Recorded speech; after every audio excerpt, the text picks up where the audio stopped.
नमस्कार मित्रांनो, अनुभव स्टडीमध्ये सर्वांचं स्वागत. 24 मार्च 2026चे जेवढेही महत्त्वाचे चालू घडामोडीचे प्रश्न आहेत, हे महत्त्वाचे चालू घडामोडीचे प्रश्न आपण या व्हिडिओच्या माध्यमातून बघूयात.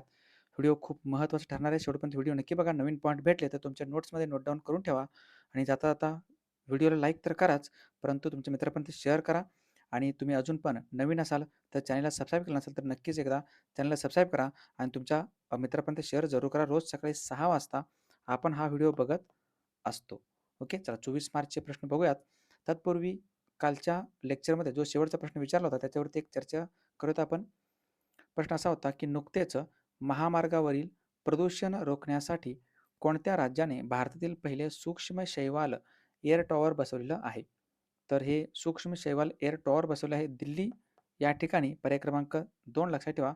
दिल्ली याचं करेक्ट आन्सर आहे. दिल्लीचे जे काही मुख्यमंत्री आहेत, सीएम आहेत, त्यांचं नाव आहे रेखा गुप्ता. दिल्लीचे मुख्यमंत्री रेखा गुप्ता लक्षात ठेवा IMP आहे. आणि दिल्लीचे नवीन नायब राज्यपाल बनले त्याचं नाव काय असेल? दिल्लीचे नवीन नायब राज्यपाल म्हणले तर तरणजीत सिंग संधू. तरणजीत सिंग संधू असं यांचं नाव आहे. लक्षात ठेवा. दिल्लीच्या विधानसभेमध्ये साधारणतः 70 सदस्यांची संख्या आहे. घ्या. अत्यंत महत्त्वाचा पहिला प्रश्न. संपूर्ण व्हिडिओमध्ये आपण 10 प्रश्न बघूयात. त्याचं छान पद्धतीनं माहिती बघूयात, विश्लेषण बघूयात. पहिला प्रश्न लावा स्टार. पेपरला 100% नाही 1001% येणार. नुकत्याच 68वा महाराष्ट्र केसरी 2026चा विजेता कोण बनलेला आहे? 68वा महाराष्ट्र केसरी कुस्ती स्पर्धा नुकत्याच पार पडली आहे आणि जिंकलं कुणी? तर हर्षवर्धन सदगीर यांनी ही स्पर्धा जिंकली आहे. पर्याय क्रमांक 4 लक्षात ठेवा IMP आहे.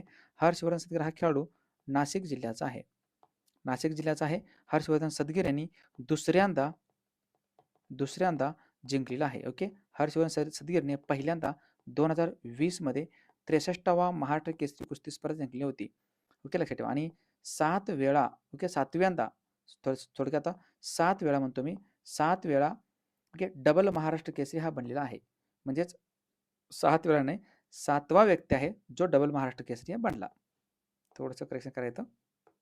ओके. हा डबल महाराष्ट्र केसरी बनवणारा, डबल महाराष्ट्र केसरी होणारा 7वा व्यक्ती आहे असं त्याचा अर्थ आहे.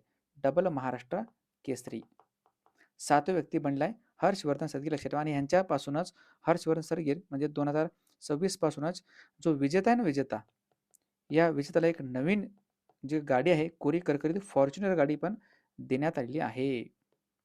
लक्षात ठेवा. ओके.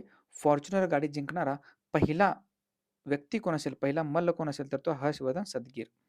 कोणाला हरवलं यांनी? हरवलं महेंद्र गायकवाड याला, जो सोलापूरचा आहे. महेंद्र गायकवाड सोलापूरचे आहेत. महेंद्र गायकवाड यांना हरवून हर्षवर्धन सदगीर यांनी जिंकलेलं आहे. म्हणजे उपमहाराष्ट्र केसरी कोण असतील तर ते आहेत महेंद्र गायकवाड. यांना पण भेटले गाडी कुठली? स्कॉर्पिओ. ओके. स्कॉर्पिओ गाडी जिंकणारे हे पहिले व्यक्ती आहेत महेंद्र गायकवाड. यांच्या दोघांमध्ये फाईट झाली होती. कुठं होती ही स्पर्धा? या स्पर्धेचं आयोजन करण्यात आलं होतं कोणत्या ठिकाणी? तर ते आहे आपल्या पुण्यामध्ये.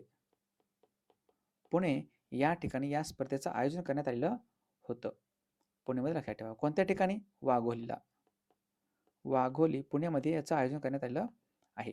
मग IMP क्वेश्चन असा की महाराष्ट्र जो केसरी आहे, महाराष्ट्र कुस्ती स्पर्धा आहे, महाराष्ट्र कुस्ती महाराष्ट्र राज्य कुस्तीगीर म्हणतो आपण त्याला. महाराष्ट्र राज्य कुस्तीगीर परिषदेचे अध्यक्ष कोण असतील? महाराष्ट्र राज्य कुस्तीगीर परिषदेचे अध्यक्ष कोण असतील? तर यांचं नाव आहे रामदास तडस. रामदास तडस आहेत. आणि महाराष्ट्र राज्य कुस्तीगीर परिषदेचे उपाध्यक्ष कोण असतील? तर यांचं नाव आहे मुरलीधर मोहोळ. उपाध्यक्ष मुरलीधर मोहोळ आणि अध्यक्ष रामदास तडस. रामदास तडस ही व्यक्ती कुठली आहेत हेही तुम्हाला महत्त्वाचं लक्षात ठेवा. आणि पुण्याचे जे काही पालकमंत्री आहेत, पुण्यामध्ये हे पार पडलं होतं. पुण्याचे पालकमंत्री आहेत सुनेत्रा पवार. सुनेत्रा पवार लक्षात ठेवा. हे महाराष्ट्र केसरी IMP आहे. आणि पहिला महाराष्ट्र केसरी कोण आहे हे तुम्हाला कमेंट बॉक्समध्ये सांगायचं आहे. पहिले महाराष्ट्र केसरीचे विजेते कोण आहेत आणि सर्वात तरुण महाराष्ट्र केसरी कोण असतील? त्यांचं नाव आहे युवराज पाटील. युवराज पाटील लक्षात ठेवा. आय होप तुम्हाला जेवढी माहिती पाहिजे तेवढं मी देण्याचा प्रयत्न केलेला आहे पहिल्याच प्रश्नामध्ये. मग जे काही पुरस्कार होते त्यांच्यावरती एक नजर आपण टाकूयात, जे नुकतेच जिंकले होते. पहिला RK लक्ष्मण पुरस्कार 2025 ने सन्मानित करण्यात आले आमिर खान यांना.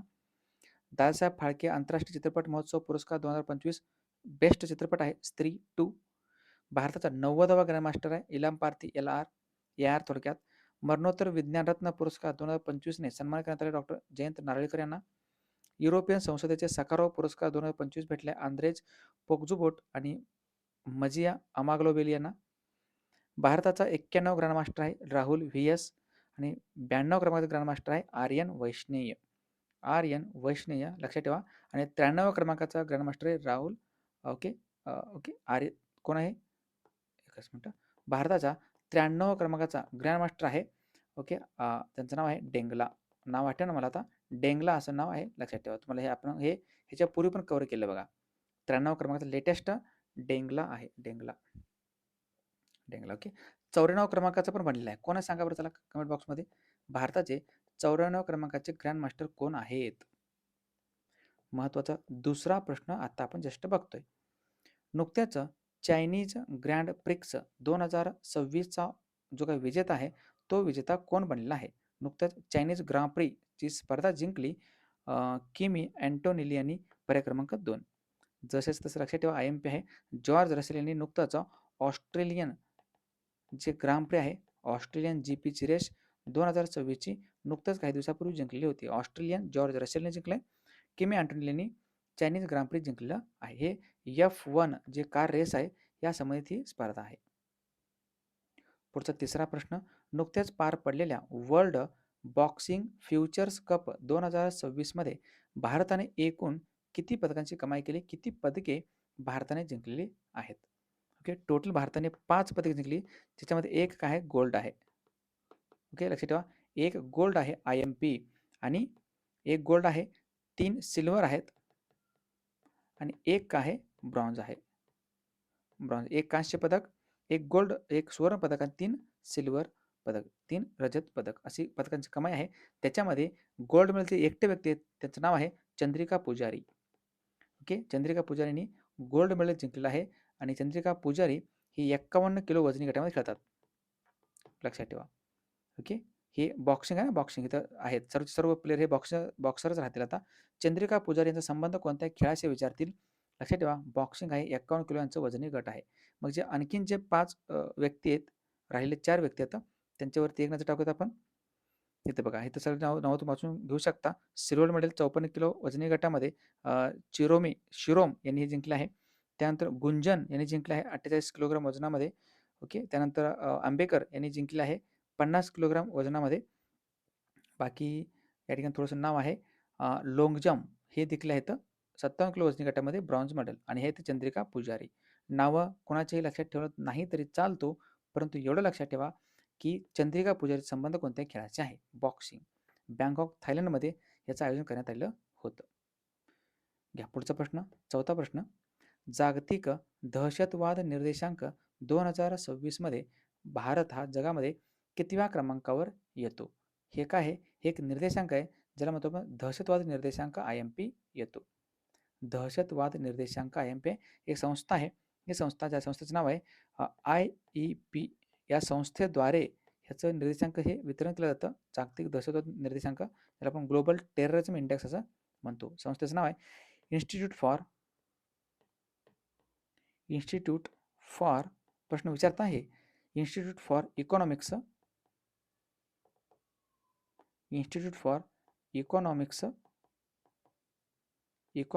अँड पीस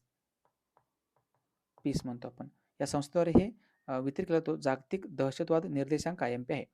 ह्याच्यामध्ये भारताचा क्रमांक संपूर्ण जगामध्ये 13वा आहे. लक्षात ठेवा भारत हा 13व्या क्रमांकावरती येतो. दहशतवाद निर्देशांकामध्ये 13व्या क्रमांकावरती भारत आहे. बाकी एक नंबरला कोण आहे?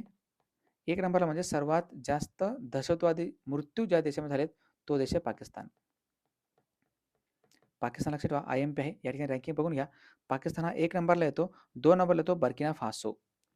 पाकिस्तानची राजधानी इस्लामाबाद आहे आणि बर्किना फासोची राजधानी आहे उवागाडाउगो. 3 नंबरला येतो नायजर. 4 नंबरला Nigeria, Mali, Syria, Somalia, okay democratic Republic of काँगो, कोलंबिया, इस्रायल असे 10 आहेत. लक्षात ठेवा IMP आहे. कळतं तुम्हाला हे? कळलं? भारत हा 13व्या क्रमांकावरती येतो ह्या इंडेक्समध्ये. हा जागतिक दहशतवाद निर्देशांक IMP आहे. मग काही जे इंडेक्स आहेत त्यांच्यावरती एक नजर टाकूयात आपण.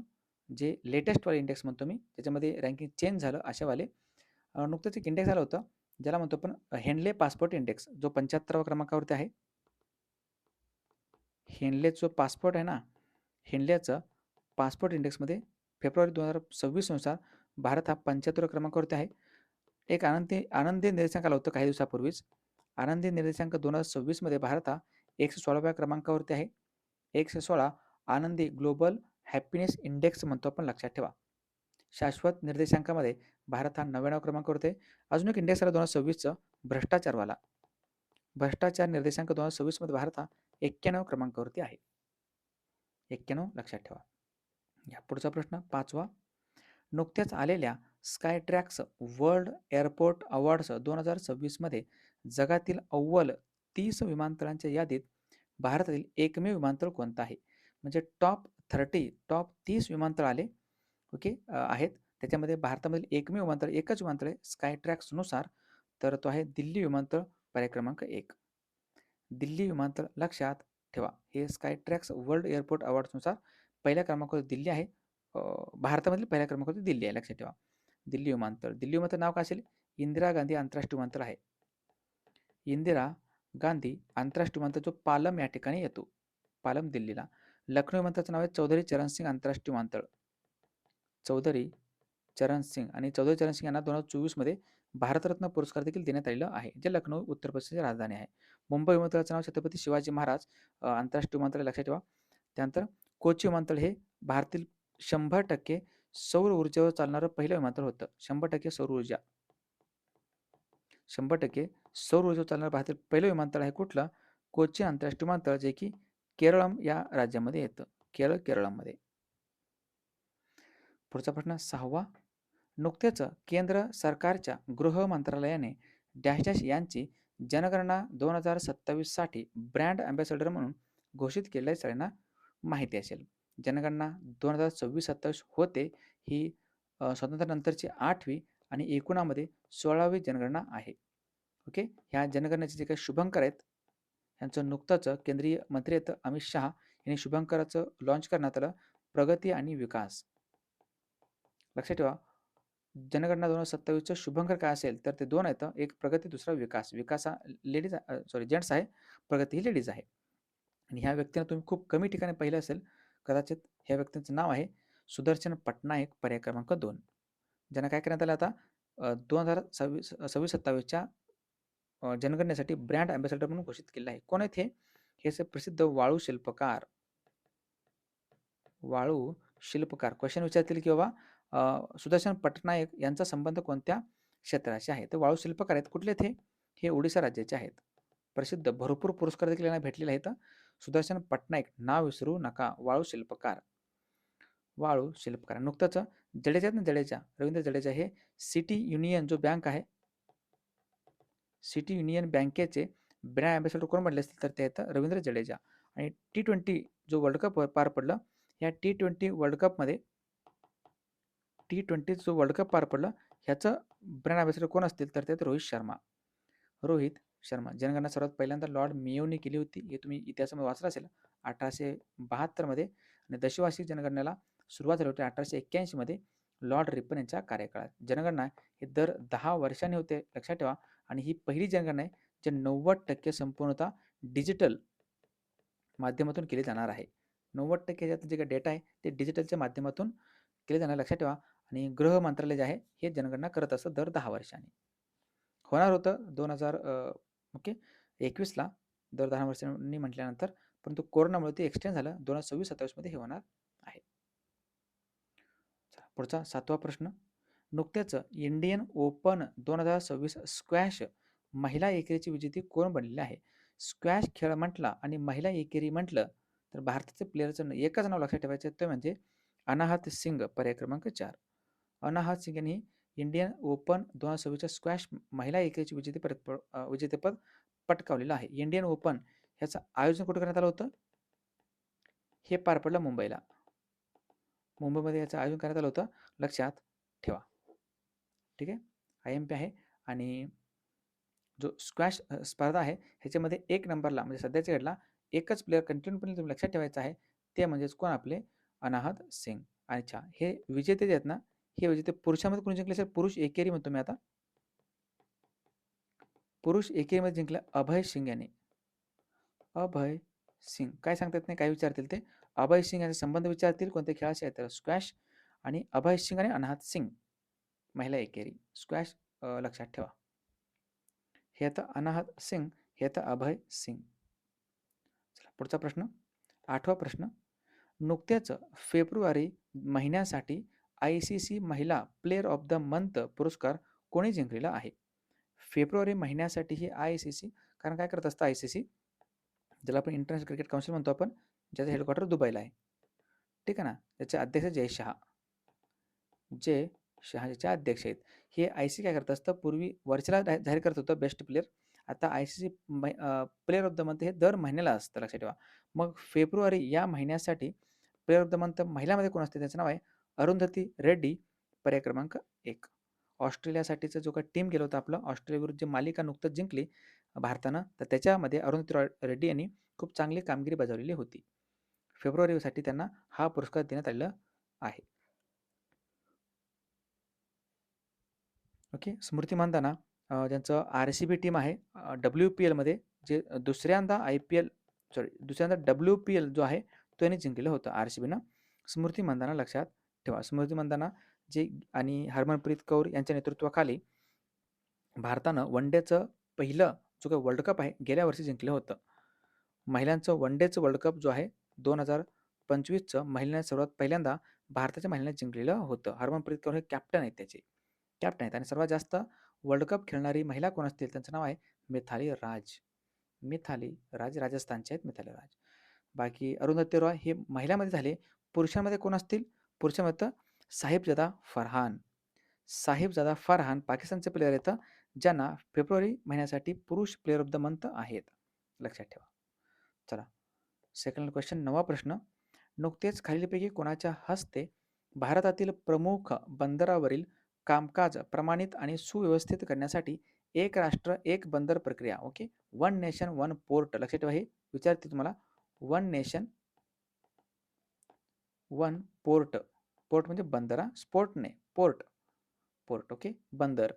या उपक्रमाचा शुभारंभ करण्यात आलेला आहे. केंद्राचे जे काही बंदर व जहाज विकास मंत्रालयाचे मंत्री आहेत, त्यांचं नाव आहे सर्वानंद सोनोवाल, पर्याय क्रमांक 2. याने याचं उद्घाटन केलेलं आहे. कुठं? दिल्लीमध्ये. दिल्लीमध्ये याचं उद्घाटन करण्यात आलं होतं सर्वानंद सोनोवाल यांच्या हस्ते. एक राष्ट्र एक बंदर, लक्षात ठेवा. कशासाठी? हे बंदरावरील जे कामकाज आहे ते सुरळीत किंवा व्यवस्थितपणे करण्यासाठी. अमित शहा केंद्रीय गृहमंत्री आहेत. निधी छिप्पर हे नीती जो आयोग आहे आपलं, ह्या नीती आयोगाचे नवीन CEO बनलेले आहेत, लक्षात ठेवा. हंगामी का होईना, परंतु CEO तेच आहे सध्या, निधी छिब्बर, आणि अध्यक्ष नरेंद्र मोदी. चला अंतिम महत्त्वाचा 10वा प्रश्न. दरवर्षी जागतिक क्षयरोग दिन हा कधी साजरा केला जातो? वर्ल्ड ट्युबरक्युलोसिस डे म्हणतो आपण, 24 मार्चला असतो, पर्याय क्रमांक 4. ओके, 24 मार्च. टीबी हा कशामुळे होतो? हा जीवाणूमुळे होणारा आजार, लक्षात ठेवा. कुठला जीवाणू येतो? तर तो आहे ट्युबरक्युलोसिस. त्याचं नाव आहे मायकोबॅक्टेरियम ट्युबरक्युली. मायकोबॅक्टेरियम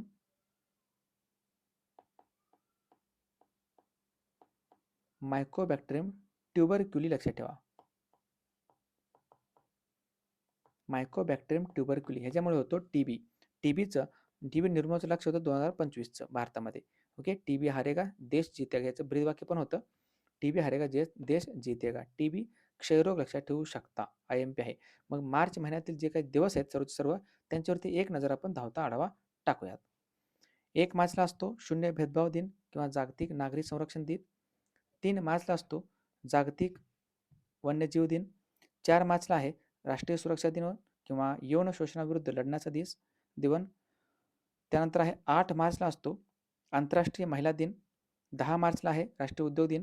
12 मार्चला असतो समता दिन किंवा जागतिक किडनी दिवस, मार्च महिन्याचा दुसरा गुरुवार. 13 मार्चला असतो राष्ट्रकुल दिन किंवा जागतिक मूत्रपिंड दिन. 14 मार्चला असतो जागतिक पाय दिवस किंवा जागतिक गणित दिन. 15 मार्चला आहे जागतिक ग्राहक दिन. 16 मार्चला असतो राष्ट्रीय लसीकरण दिवस. 20 मार्चला आहे जागतिक चिमणी दिवस किंवा जागतिक आनंद दिन. 21 मार्चला आहे जागतिक वन दिन, जागतिक कविता दिन आणि जागतिक डाऊन सिंड्रोम दिन. 22 मार्चला असतो जल दिवस. 23 मार्चला असतो हवामान दिवस आणि शहीद दिवस. 24 मार्चला आहे क्षयरोग दिवस. 27 मार्चला आहे जागतिक रंगमंच दिन. हे होते अत्यंत महत्त्वाचे प्रश्न. चला कालच्या प्रश्नावरती एक नजर टाकूयात, कारण रिव्हिजन जेवढं जास्त करू आपण तेवढं जास्त आपला फायदा होणार असतो. पहिला प्रश्न जो तुमच्या समोर आहे कालचा, नुकत्याच ऑपरेशन थंडर ही 134 देशामध्ये राबवलेली एक जागतिक वन्यजीव तस्करी मोहीम कोणत्या संघटनेची आहे? तर ते इंटरपोल व WCO. सेबीच्या कार्यकारी संचालक पदाचा कार्यभार कोणी स्वीकारला आहे? हे व्यक्ती सदानंद दाते. अमेरिका व कोणत्या देशादरम्यान फ्रीडम शिल्ड युद्धाभ्यास 2026 पार पडला आहे? दक्षिण कोरिया आणि अमेरिका. 1 एप्रिलपासून अंड्यांवर मुदतीची समाप्तीची म्हणजे थोडक्यात काय, एक्सपायरी डेट तारीख टाकणे कोणत्या राज्याने अनिवार्य केलं आहे? उत्तर प्रदेश. नुकत्याच प्रंबनन मंदिराचे जीर्णोद्धार करण्यासाठी भारत व कोणत्या देशादरम्यान करार करण्यात आला आहे? तर तो आहे इंडोनेशिया. दरवर्षी जागतिक हवामान दिन हा कधी साजरा केला जातो? 23 मार्चला. नुकत्याच कुसुनपूर हे कोणत्या राज्यातील पहिले स्मार्ट गाव बनले आहे? ओडिशा. कोणत्या राज्यात चपचारकूट महोत्सव 2026 साजरा करण्यात आला? मिझोराम. टाइमच्या जगातील सर्वोत्तम ठिकाणे 2026 मध्ये भारतातील एकूण किती ठिकाणांचा समावेश करण्यात आला? 3. आणि नुकतेच Kalinga institute of social sciences KISS कॅम्पसमध्ये किस मानवतावादी पुरस्कार कोणाला भेटला असेल 2025चा? तर तो नीता अंबानी यांना. नीता अंबानी. चला या प्रश्नाचं उत्तर जातात सर्वांनी कमेंट बॉक्समध्ये द्या. नुकतेच CAA 2019 अंतर्गत भारतीय नागरिकत्व मिळवणारी पहिली घोषित परदेशी नागरिक कोण ठरलेले आहे? ऑप्शन तुमच्या समोर, उत्तर कमेंट बॉक्समध्ये सर्वांनी द्यायचं आहे आणि पुढे चालायचं आहे. बाकी हे आपले 3 पुस्तक आहेत, राजगुरू, नादवर्दीचा आणि स्वप्नपूर्ती. जर तुम्ही विशेषतः पोलीस भरतीची तयारी करत असाल तर तुमच्याकडे ही तिन्ही पुस्तके असणे गरजेचं आहे, कंपल्सरी आहे. ओके, चला इथं थांबवत आपण. ह्या नंबरला मेसेज करा व्हॉट्सअपला, जर कोणाला डेमो बघायचं असेल ह्या कोणत्याही पुस्तकाचं. डेमो म्हणून एवढंच मेसेज करा, तरी तुम्हाला मी डेमो तिन्ही पुस्तकाचे पाठवून देतो. ओके, चला इथं थांबूयात आपण. शेवटपर्यंत व्हिडिओ बघितल्याबद्दल धन्यवाद. व्हिडिओ कसा वाटला नक्कीच मला कमेंट बॉक्समध्ये सांगा. आणि ओके, आणि आज जो POP आहे, okay, passing out parade, okay, तुमचं POP आहे केगावचं, सोलापूरचं. ओके, सोलापूरला भेटत आपण थोड्या वेळाने. सोलापूरला मी येणारच आहे. तर खूप खूप अभिनंदन. खूप छान पद्धतीनं अभ्यास करून तुम्ही गेल्या वर्षी मुंबईला जॉईन झालात आणि तुम्ही ट्रेनिंगला तुम्हाला सोलापूरला आहे, तुम्हाला भेटलं. सोलापूरचं ट्रेनिंग सीट खूप भारी आहे. ओके, नक्कीच आपण थोड्या वेळाने भेटणारच आहोत सोलापूरच्या ट्रेनिंग सेंटरमध्ये. Okay, thank you. जय हिंद. जाता लाईक करा, शेअर करा आणि तुम्ही नवीन असेल चॅनलला सबस्क्राईब करा. थँक्यू. जय हिंद.